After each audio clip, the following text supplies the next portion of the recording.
Ay, good morning po sa inyo. Umaga na naman tayo. At pupunta na naman tayo sa ating mga pasyente. Destino natin ngayon ay Sinipit, Alaba, saka Pulong Malaki.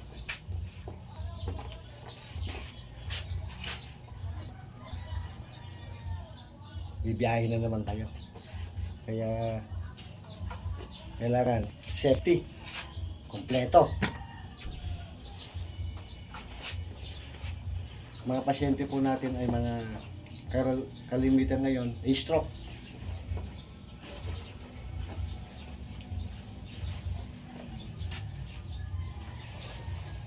Mainit na panahon.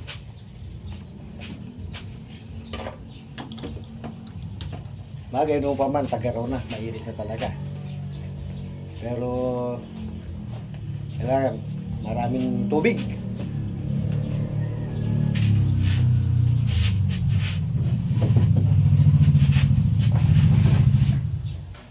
Sa araw-araw ng biyahe natin, naman tayo nalasangan. Kaya dapat lagi tayo mag-ingat.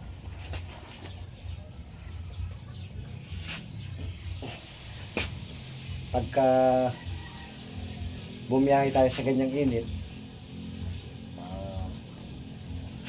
lagi dapat meron tayong tubig.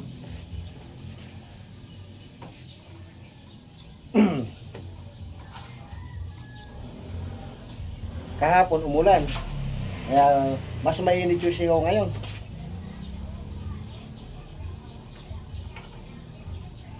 Ramdam mo yung init niya talaga. Maaga pa lang kapawisan ka na malagkit. Kaya siguro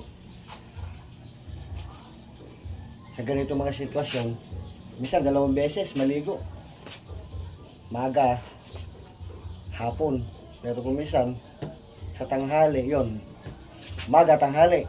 Kasi minsan pagpagod na tayo, hindi na tayo pwedeng maligo at pagod na yung ating mga muscles at saka mga ugat natin. Dahil nga pag nag-therapy tayo, hindi naman po pwedeng haplos-haplos lang. Hindi talagang may pwersa.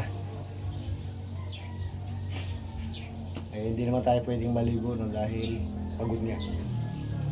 Kaya pagka may bakante tayo sa tanghali at nakapagpahinga, kasi maga pa lang maalis naman tayo sa tanghali, yun, pagka medyo nakapagpahinga. Tapos sa hapon doon tayo pupunta ulit sa mga pasyente. Kapag medyo layo-layo, yun, medyo nakapagpapahinga ng 2 oras at uwi muna sa bahay, tapos biyahe ulit hanggang gabi. Kasi pag isang beses lang sa init ng panahon, yung iba nga, ang alam ko, 3. Hindi naman masama dahil mainit nga ang nararamdaman mo. Ang pakiramdam, ang araw talaga, mainit. Pero siguro para sa akin yung 2 okay na. Dahil pagod nga tayo.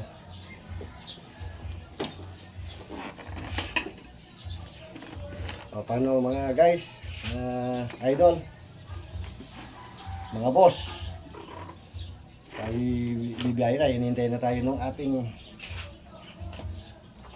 pasyente.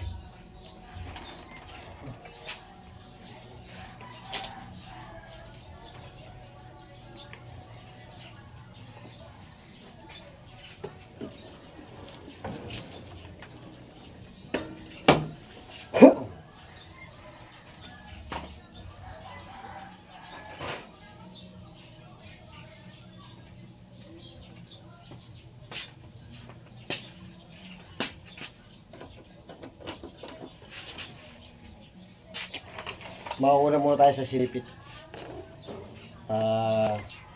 Kalaba, tapos Pulong Malaki. Sige po, salamat sa inyo.